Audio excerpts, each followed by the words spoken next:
Hi, really excited to give you this video today, and stay to the end because I'm going to be giving you great advice of how to maximize your property portfolio and get more properties, as well as being a great person. All right, I hope you enjoy this video.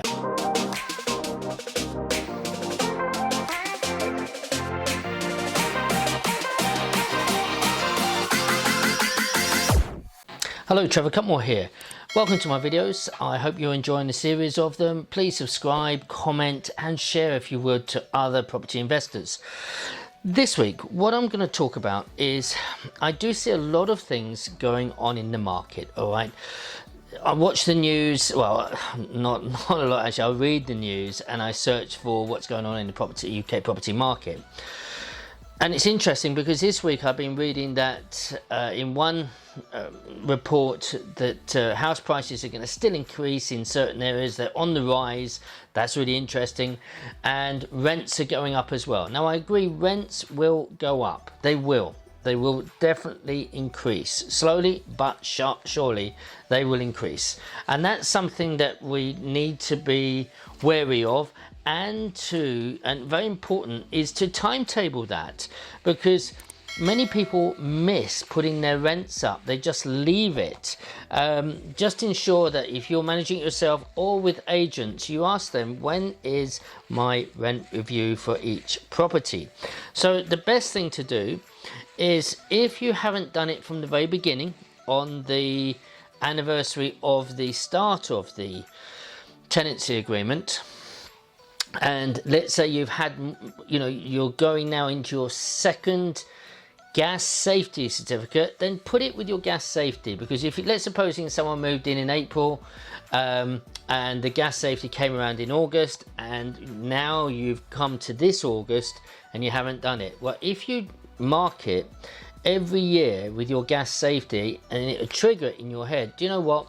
That's my rent review. So at the same date. Now, a lot of people, when you go in, you'll have a rent review on the anniversary of their rent. But if you haven't done that, stick it with the gas safety. It's a nice reminder. And when that comes around, it will trigger in your head and away you go. So rents will go up, and you have to remember to keep those going within the range of inflation. It won't be a lot, 1.5% to 2.5%, something like that is feasible. Don't be jumping it even though you felt that you're way behind. So there are regulations around that. If you want me to go into those, please make a comment and I can give you more information on that. However, there are other reports in saying no, doom and gloom, the prices are static, they're dropping. I can see where I am in Lincoln that the market has stalled. It has stalled. There are still backed up where people are trying to buy houses. And that's because of the backlog. We must remember, because it seems to have gone crazy, that no one could complete. Much of it was the valuations weren't coming through because surveyors would not work in COVID. They just stopped, and the big companies said, no, we're not doing it. So there's all this backlog. I believe, I'm not sure, but it's something like 350,000 sales were put on hold. And so they're still pushing through, many of them completed now, and other people trying to jump in because of the stamp duty relief. So that's great. So but we are seeing, what I'm seeing locally is it's static, and some of them are starting to drop slightly. Why? Because the attitude, and if you like, markets are driven by perception and what is coming, what is going to happen. And because the furlough payments will be dropping off in October 2020, then people are thinking, right, and each month that we go through and each week, more and more people are being made unemployed. So what will drive the price down of houses? It's when people start to sell in a quick way, in desperation, if you like. So a £200,000 house, if somebody on that street accepts 140, 150 to get rid of it quickly, and the surveyors see that, they will start to downvalue everything afterwards. So this is where we'll drive it down, and this is one of the reasons we'll drive it down, and that's not good for any of us. And so many of you will be sitting there thinking, well, Trevor, we can get great deals if it's dropping. Okay, but the truth is, it's not nice to take advantage of people in bad situations, and I'm going to give you something which I think is a really good way for you and me to make a difference in this market that we're coming into within the next 2 or 3 months. And I think this is a very, very important point. So let's suppose you wait and you go to buy this property 140,000, it's worth 200, and you think you've got a great deal. Yeah, I can tell you now that where people step in to jump on those deals and actually manipulate those people who are hurting because maybe they've lost their job, they're trying to rescue their credit, they're willing to get out quickly. People who take advantage of that, I'm very pleased to say that my friend Martin Smedley, my mortgage broker, has said he will not deal with those investors who are taking advantage of people. And I agree with him. I think, there is a moral code that we need to follow and respect our, people, especially when they are in trouble. So it brings me to pretty much my main point on this video, and that is how to buy a house with little money. A lot of people will go on and say buy a house for no money or for £1. Some people say, I don't say that. All right, and the reason they say £1 is that when we're talking about purchase lease options now, when a transaction takes place, money has to exchange hands. £1 is the minimum legal consideration that is accepted, and that seals the contract. So although you sign, you have to have this exchange on a purchase. So having said all that, imagine now that you come up and you see this property and they may want 170, and there are these people who are going to drive him down to £140,000. But they may say, look, I want 170 and it's worth 200,000. Even that, as you can see, hopefully you see it's 15% discount, that is. Even that's pretty good. All right, that's not too bad. However, think of it in this way. If you have 10 of those, and I'm just about to start a marketing campaign to help people in this situation, and this is where people in that situation, if they call us and we go and see them, we'll be saying to them, look, it's worth 200, what are you going to do? And if they say we just want to sell and we're going into rented accommodation, that means that they don't, pretty much they're not going to want much money out of that house.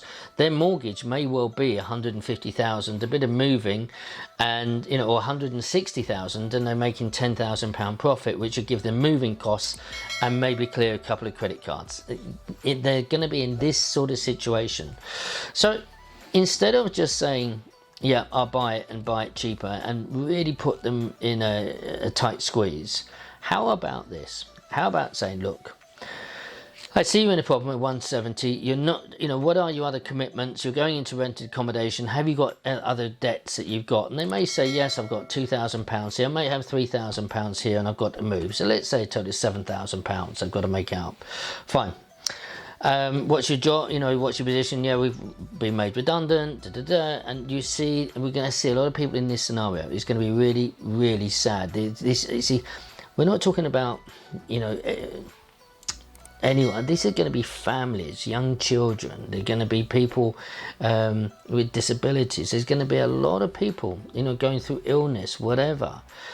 And this is where we can make a difference. So instead of saying, yeah, I'll buy it, I offer you 140, take it or leave it, because we don't want to get into that realm, and there's people that are doing that. Good luck to you, but I don't want to work with those type of people.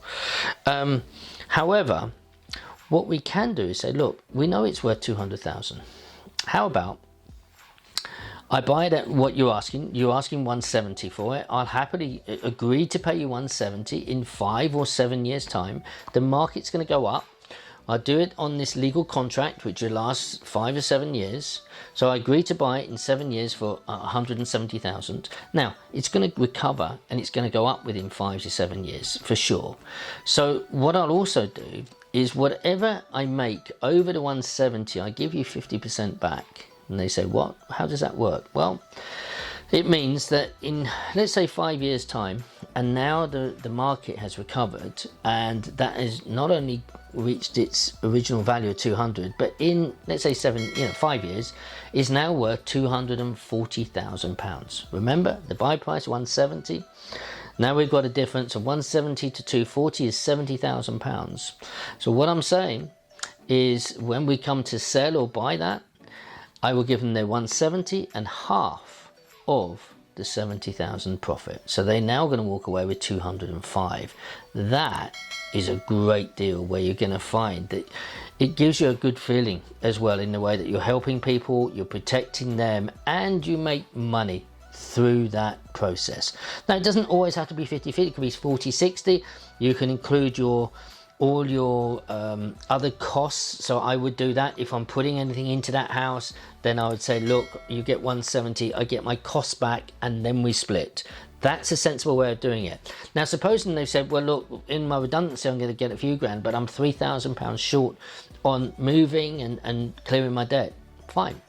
So, as part of the option agreement, and the money goes via this solicitor, not direct to them, I would give them £3,000 and say, that's fine, that will come off the 170, so I'll be paying you 167 in 5 years' time. So do you see, now you are maximizing what you can do. But people will say that you can buy a property with no money. Options are great.